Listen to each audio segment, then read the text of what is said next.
Hi, I'm John Stanley, designer at Criterion Games. Hi, I'm Rob Weil, producer at Criterion Games, and you're about to experience Star Wars Battlefront II, Starfighter Assault. There's a Star Destroyer docked for repairs on the ship. Take out those defenses. Starfighter Assault is set across all areas of Star Wars. So we've got the prequel trilogy, we've got the new trilogy, and as you can see from Fondor here, we're in the original trilogy. In Starfighter Assault, we've got 24 players, and that's 12 players aside. And having that amount of players in there as well means that we've got no empty space. We've got our AI in there as well, and so you should always feel like there's somewhere to tackle, someone who's always in your kind of periphery of going, okay, I'm going to go chase that guy now, I'm going to go take that guy down.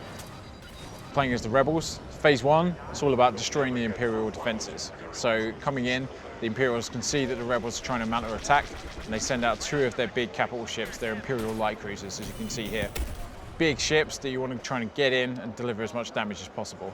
And new to Starfighter Assault is class-based gameplay. We've got our classes here for the Rebels, so you can see we've got our fighter class, which is the X-Wing, and then we've got our interceptor class, which is the A-Wing, and then we've got our bomber class, which is the classic Y-Wing.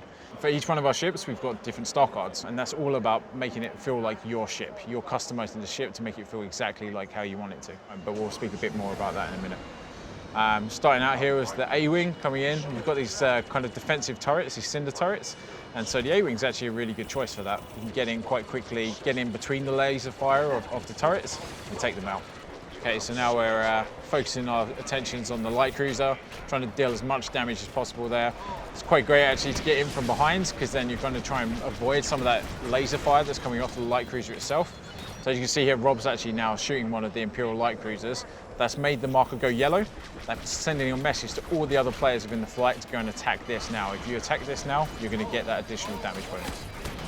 So what we've really tried to do in Starfighter Assault is make sure there's a varied amount of play so that it caters to all play styles. So we've got a couple of different ways you can actually play, especially when you're attacking. And so here you could either try and focus on the objective, maybe you're an objective player. Maybe you're somebody who's all about having the most kills possible within the match and you're all about dogfighting. Or maybe you're somebody who's about protecting, so maybe you're going to want to protect those AI guys, those AI Y-Wings that are coming in. There's a good varied amount of different play styles, and you can pick any one. So now we're coming up for our trench run style tunnel, and the objective here is for the Rebels that they want to come in and take out these shield generators. The shield generators, as it kind of says in the name, they're shielding the whole dock. And the idea is that the Rebels want to take these down, so that's going to make the Star Destroyer susceptible to being attacked. The wiring for the Rebels is really great because for this particular map here, we're attacking as the Rebels, so it's going to be all about trying to deliver as much damage as possible to those objectives, and the wiring is definitely the ship to do that in. So now we're on phase 3, and the idea is that we're going to take down these couplings.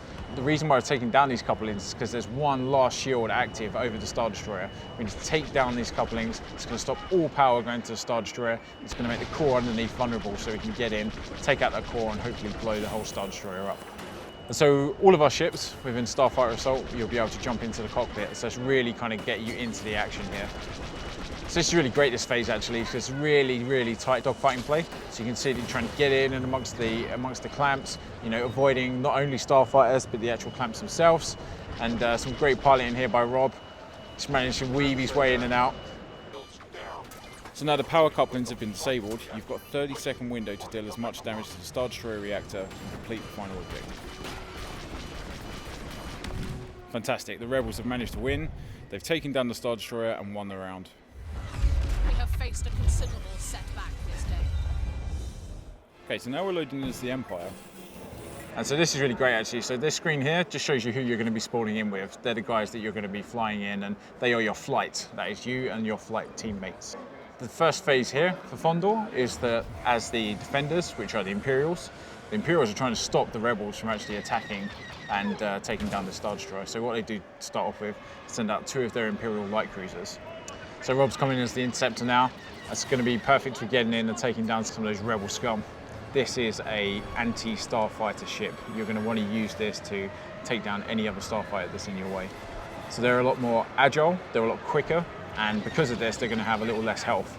And so to try and keep the other players in mind, other players in your flight in mind, we always have these little yellow icons which are kind of clamped around the edge of the screen. So anytime you can go in the direction of where your other flight members are, so you can meet up with those guys. We've just made sure that we've got loads of different variation in play. So as you can see out here, we've got some wider open space for dogfighting, got some tighter spaces in the tunnel there, and then we've got kind of more obstacle-based spaces as well around the Star Destroyer and around the planets. So it just really allows for a big breadth of dogfighting gameplay. For each one of our ships, we've got different star cards, and that's per class as well. What's really great about these star cards is you're going to be able to equip them and kind of really make the Starfighter your own Starfighter. We're going to have that kind of feel and progression of you are the ace pilot, and you know this is your ship. This is how you're going to customize your ship. So whether you want to play maybe a bit more defensively or maybe a bit more, you know, for attack purposes, those star cards will allow you to do that. And so with star cards, you can either select them at the start of the match, you can see, or you can even equip them before the match as well. So maybe you want to set your load out, and maybe you want to make sure that your Starfighter is just the way you like it before you even go into the match. But of course, you can then change the star cards if you then die and you're back on the spawn screen as well. So if we just look at the top of the screen, that's where we represent what's going on for health for each side. So if you look at the blue side at the moment, because we're the defenders, we are the Imperials, that's the amount of health left on each of the objectives. So the Imperials, it's imperative for them, they want to make sure that there's as much health left on those objectives as possible. The red side of the bar at the moment for the defenders, for the Imperials, is the amount of reinforcements that the rebels have got left. So it's all about the Imperials getting in, taking down as many of those rebels as possible. And so if they manage to take down the amount of reinforcements that are currently there for the rebels, they could win in phase 1, phase 2 or phase 3. At Criterion with our heritage, what we're all about is vehicle feel. So we always start with our vehicles first. We've actually made sure that our controls reflect the kind of class of ship that you're currently in. And so you can see here as we're in the fighter class, it's going to be quite standard controls. You're going to get in, it's going to be quite easy to maneuver.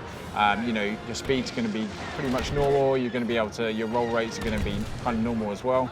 But then if you were to jump into something like the TIE Interceptor, you're going to be going a bit faster, your turning rate is going to be quicker. It's going to allow you to be more nimble because, you know, you haven't got as much health there, so you're going to be wanting to get in and out quite quickly. And if we go on something more like the bomber class, you're going to be a bit slower and your turn rate is going to be a bit less, but that's amplified by the fact that you've got a fantastic amount of firepower, so you can really actually get in there and take down some of the bigger objectives. Just as in the Galactic Assault, we've also got classic icons such as Boba Fett Slave 1, as you can see here, just entered the scene. And he's got some really great weapons actually. So you can see his seismic charge there, which you can drop, and anyone caught in that radius is going to get obliterated. And he's also got his torpedoes in there as well, and his ion cannon. So the good thing about the hero ships is that they can really change the tide of a match. So you save up your battle points, and your battle points are things that you earn throughout the whole course of the match. Every time you take down somebody or attack an objective, you're earning battle points. Save those up, and you can cash them in and bring in a hero ship into the battle. And this is Darth Maul's scimitar, and so he is a hunter killer for sure. So you can see that we'll be able to cloak and go invisible. What's really great about that is that, you know, breaks all missile locks, anyone trying to target him. And as soon as he comes out of cloak as well, he's going to deliver additional amount of damage with his lasers. And so now we're in as Black One, which is Poe Dameron's ship. And he's got a bunch of abilities which you can use. So you can see down there, he's got his astromech, but that's actually BB-8. So when you fire your ability, when you fire BB-8, you'll be able to hear him talking and actually kind of coming through and saying that he's repairing the ship. So Poe's actually got a great ability as well for L1R1. That's going to ping out a kind of radius, and it's going to tag all of the nearby ships and show them up on the map to everybody so they can go and attack these guys. And then on R1, he's got his proton torpedoes, which are going to be able to deliver some good damage there as well. So probably the most iconic starfighter in Star Wars, we've got the Millennium Falcon, and as piloted by Han and Chewie, which those true guys are in there piloting the ship in the build. As you can see here from L1, we've got a big speed boost. So, you know, whilst the Millennium Falcon's going to have a great deal of health, it's also going to get targeted quite a lot because it's a really big ship. So you're going to want to get out of those sticky situations with the speed boost. R1, we've got our missiles, we've got our proton torpedoes, so you can fire those out for some great damage. So then if, you use L1 and R1, that's going to use your turret, you know, the classic iconic Millennium Falcon turret. And that's going to automatically track people and fire shots at them to try and take you down if they're on your back. Excellent work. Their assault has failed. Thanks for watching, everyone. Everyone at Criterion just can't wait for you guys to get your hands on this. You can play Starfighter Assault in Star Wars Battlefront II out on PlayStation 4 worldwide on the 17th of November.